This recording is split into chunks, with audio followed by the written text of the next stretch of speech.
మీ bore పడలేకపోతున్నానండి. ఏమైందమ్మా? మీ నాన్నకి నువ్వైనా చెప్పు వసు. నేను చెప్పింది అసలు వినటం లేదు. ఎందుకు నాన్న దుప్పటి కప్పుకున్నారు? చాలా వేడిగా ఉందమ్మా. ఏంటి? చాలా చలిగా ఉందమ్మా, చలిగా ఉంది.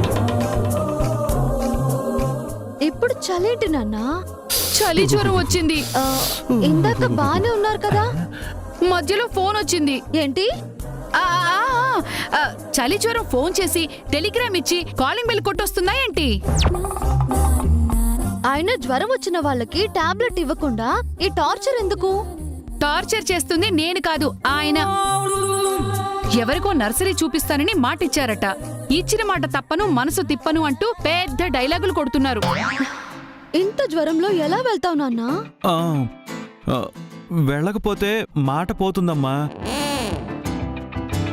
వెళ్తే ఆరోగ్యం పోతుందండి. పర్వాలేదు, మాట నిలబెట్టుకోవాలి. అయ్యో, ఆరోగ్యం చెడగొట్టుకుని మాట నిలబెట్టుకోవడం అవసరమా నాన్న? నమ్మకమే మన పెట్టుబడి వసు. అదేంటి, డబ్బులు కాదా?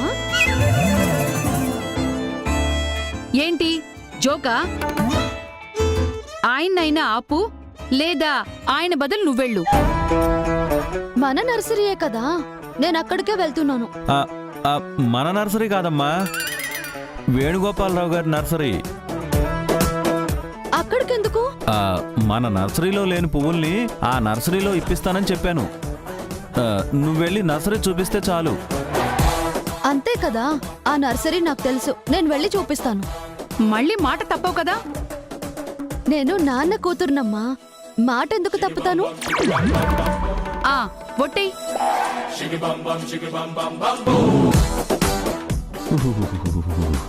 నా పైన నమ్మకం లేదా? ఒట్టే కదమ్మా, వేసేయ్.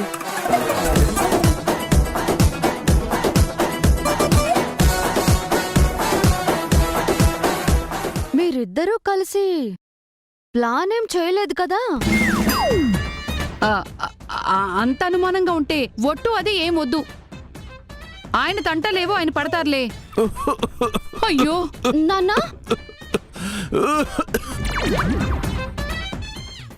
మీ మాట నేనెందుకు కాదనాలి? లేవండి.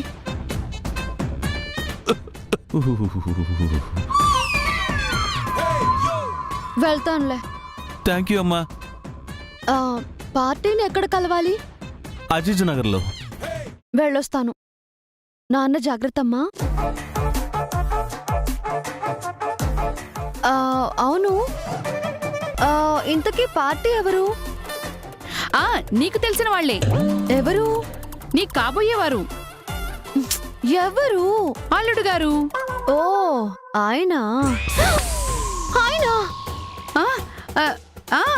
మీ ఆయనే. అమ్మా, అబ్బా, నాకేం తెలీదు, మీ నాన్నే మాట్లాడారు. నాన్న,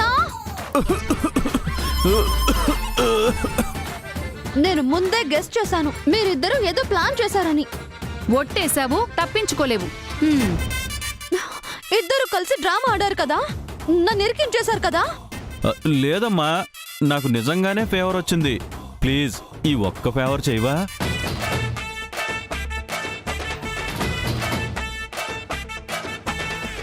ఒప్పుకున్నాక తప్పుతుందా? వెళ్ళొస్తాను. బాయ్. బాయ్. బాయ్ బాయ్ మా.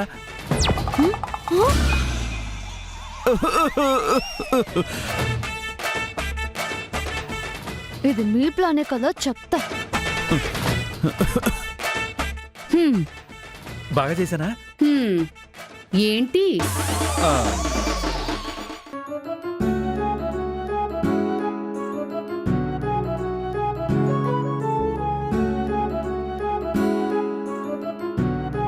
ఇతను అని ముందే తెలిస్తే ఒట్టు వేసేదాన్నే కాదు, ఇలా వెళ్ళి అలా వచ్చేయాలి.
మూర్తి గారు ఇక్కడికే రమ్మన్నారా?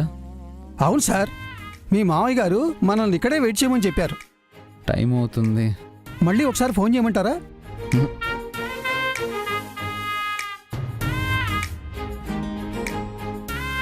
సార్, మీ మావయ్య గారు రాకుండా మా మేడం గారు వస్తున్నారండి సార్.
నమస్తే మేడం. నాన్నగారు వస్తారన్నారు, మీరు వచ్చారండి మేడం. నాన్నగారికి ఫీవర్ వచ్చింది. అయ్యో, పొద్దున ఫోన్లో బాగానే మాట్లాడారే. ఇందాక సడన్ గా వచ్చింది. సార్, ఇప్పుడు ఏం చేద్దాం? నర్సరీ ప్రోగ్రాం రేపు పెట్టుకుందాం సార్. ఆ, లేదు లేదు, నర్సరీ చూపించడానికే నేను వచ్చాను.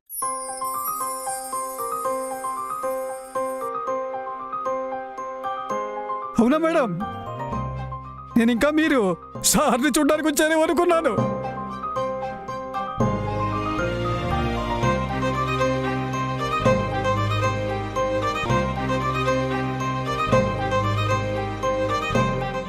వెళ్దామా?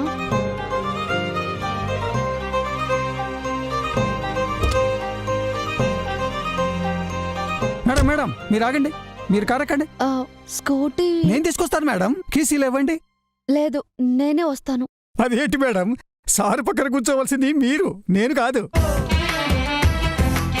ఆయన పక్కన నేనెందుకు కూర్చోవాలి? అదేంటి మేడం, రేపు పెళ్లిపేట్ల మీద సారు పక్కన కూర్చోవలసిన వాళ్లే కదా. దానికి ఇప్పటి నుండే ప్రాక్టీస్ అవసరమా? ఆ, మేడం గారు జోకులు బాగానే వేస్తారు. మీరు వెళ్ళండి బాబీ గారు, నిజంగానే నేను స్కూటీ మీద వస్తాను. ఏసీ కారు పెట్టుకుని స్కూటీ మీద వస్తానంటారండి మేడం. పదండి. ఆ, అయితే మీరు కూడా మాతో రావాలి. అయ్యో, ముగ్గురు వెళ్తే వెళ్లే పని అవ్వదు మేడం. మనం ఏమైనా పెళ్లి చూపులకు వెళ్తున్నామా? పువ్వులు చూడ్డానికే కదా. పెళ్లి చూపులు నిశ్చితార్థం అయ్యి త్వరలో పెళ్లి చేసుకోబోతున్న మీరు జంటగా పువ్వులు చూడడానికి వెళ్తే కన్నుల పంటగా ఉంటుంది మేడం. బాబీ గారు, మీరు కారులో వెళ్తున్నారు అంతే, ఇంకేం చెప్పకండి. అయ్యో. వెళ్ళండి మేడం, వెళ్ళి కారులో కూర్చోండి.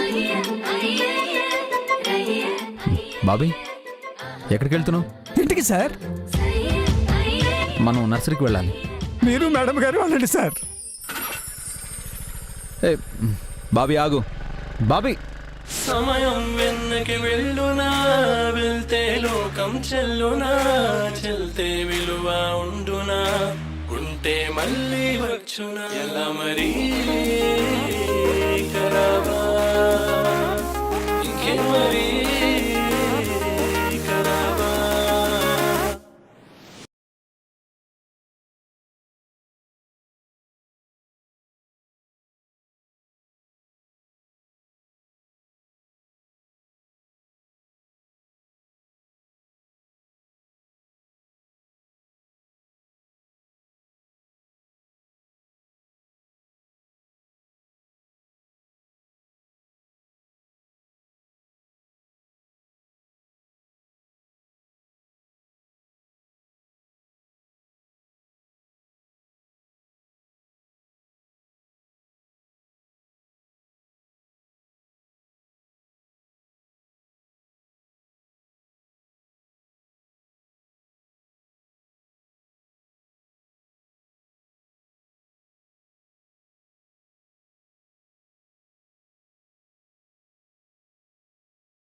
రూట్ చెప్పండి. స్ట్రైట్గా 2 కిలోమీటర్స్ వెళ్ళాలి, తర్వాత లెఫ్ట్ తీసుకోవాలి, మళ్ళీ రైట్ తీసుకోవాలి, తర్వాత యూటర్న్ తీసుకో. ఒక్క నిమిషం, లెఫ్ట్ వచ్చాక చెప్పండి.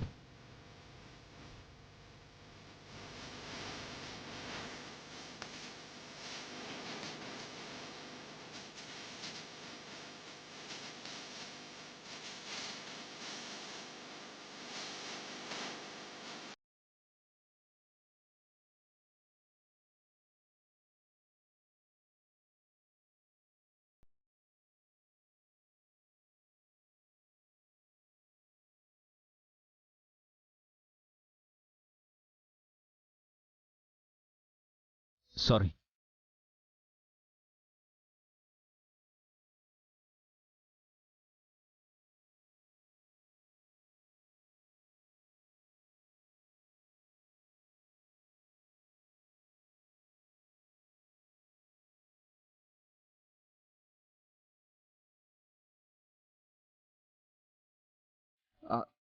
సారీ.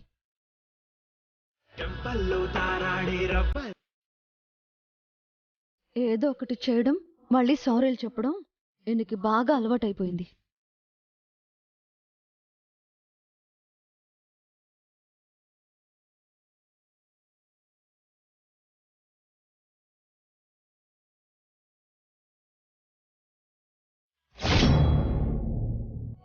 ఉంటాను. భాస్కర్, భాస్కర్, ఏంటి నాన్న? అభి ఎక్కడా? అది ఏంటండి? ఈ నెల 15వ తారీఖు నుంచి 20వ తారీఖు వరకు మంచి రోజులున్నాయట. ఆ మధ్యలో పెళ్లిళ్లు పెట్టుకోమని పంతులు గారు ఫోన్ చేసి చెప్పారు.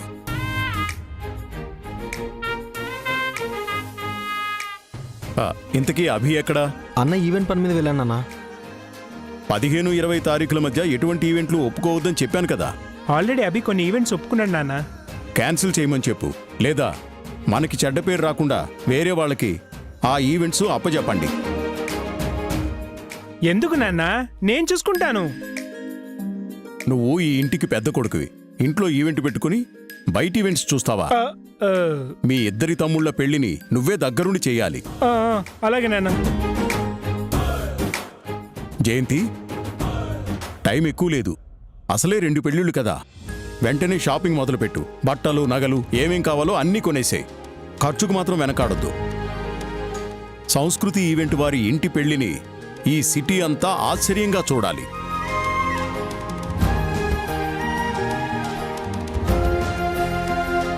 అంత ఆడంబరంగా చేయడం అభికి ఇష్టం ఉండదు కదండి. వాళ్ళు అలాగే అంటారు జయంతి. మన ఏర్పాట్లు మనం చేద్దాం. ఈ 2 పెళ్లిళ్ల గురించి అందరూ గొప్పగా చెప్పుకోవాలి. ఇలా ఆ రోజుల్లో నా గురించి ఆలోచించావా అన్నయ్య?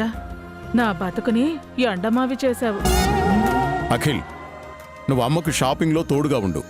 అమ్మాయిలింటికి పెళ్లి చీరలు పంపించాలి. చీరలు చాలా బాగుండాలి. భాస్కర్, పావని, మీరు ఆ పనుల్లో ఉండండి. అలాగే నాన్న. అమ్మా పావని, నువ్వే మాట్లాడవేంటి? ఇది నీ మరుదుల పెళ్ళమ్మా.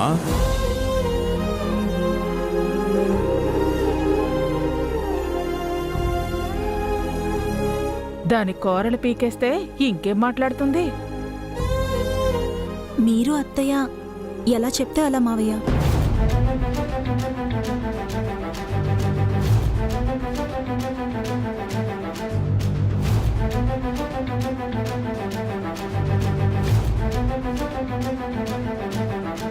అదేంటమ్మా, నువ్వు ఈ ఇంటి పెద్ద కోడలివి. మీ అత్తయ్య తర్వాత అంతటి దానివి. మరి నేనెవర్ని? ఆటల్లో అరటిపండునా? మీ పిన్ని సుమంగళుందనుకో, కొన్ని పనులు తను చేయకూడదు కదా. నాకు మళ్ళీ పెళ్లి చేసుంటే అన్ని పనులు నేనే చేసుంటేదాన్ని. ఏం చేయాలో అత్తయ్య మీరు చెప్తే చేస్తాను మావయ్య.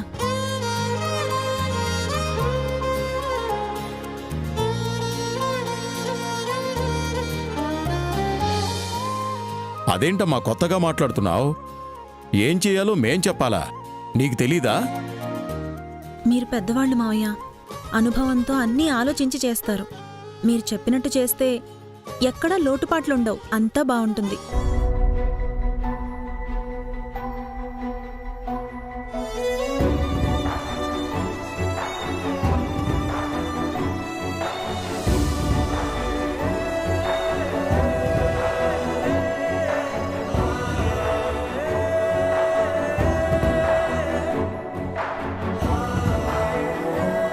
ఇదేంటి అందరూ పావని వంక సానుభూతిగా చూస్తున్నారు? ఎవరు చూసినా వదిన చూడకూడదే. తను పాజిటివ్ అయితే నా పాచిక పారదు. ఆ, అమ్మా పావని, ఒక్కటి గుర్తుపెట్టుకో, జరుగుతున్నది నీ మరుదుల పెళ్ళని ఇందాకన్నాను కాదు, నీ తమ్ముళ్ల పెళ్ళి.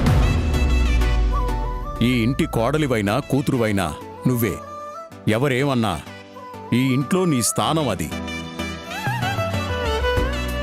అయ్యో, నేను వేరేలా అనలేదు మావయ్య. ఇంత పెద్ద శుభకార్యం మీలాంటి పెద్దవాళ్ల ఆలోచనలతో జరిగితే బావుంటుంది అంటున్నాను. హా, ఇప్పటికైనా అర్థం చేసుకున్నా పావని, చాలా సంతోషం. షాపింగ్తో పెళ్లి పనులు మొదలు పెడదాం. నాకు పెద్దగా పట్టు చీరలు నగలు అవి కానీ డబ్బు వృధా చేయకండానయ్యా, నాకు ఇష్టం ఉండదు. అయ్యో, నీకు ఇష్టం లేని పని మేము ఎప్పుడైనా చేశామా సుమంగళి? ఆ? అంటే ఏంటి? నాకేవి కొనరా ఏంటి?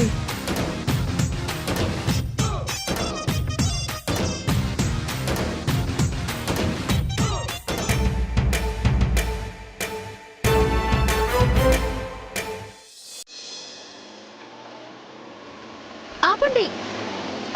ఇక్కడ ఆపండి. ఇక్కడ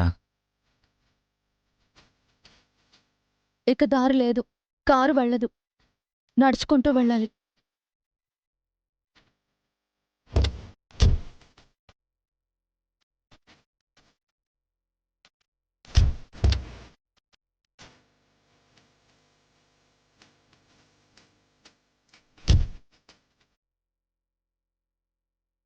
రండి.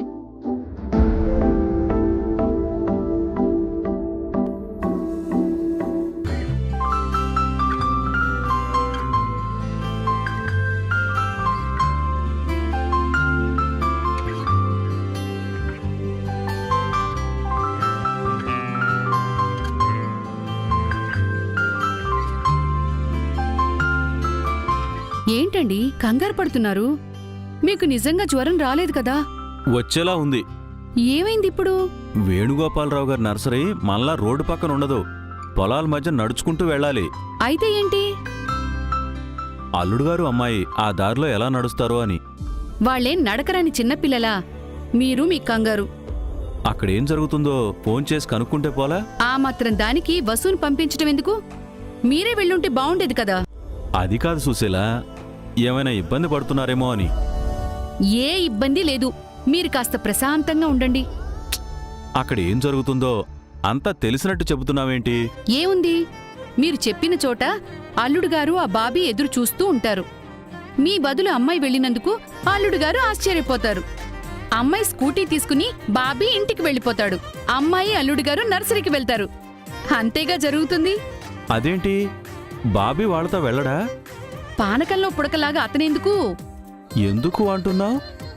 కొంపదీసి బాబీని కూడా ఈ ప్లాన్లో కలిపేశావా? లేకపోతే ఎప్పుడు అల్లుడుగారు వెంట ఉండే అతను మాత్రం ఎందుకండి?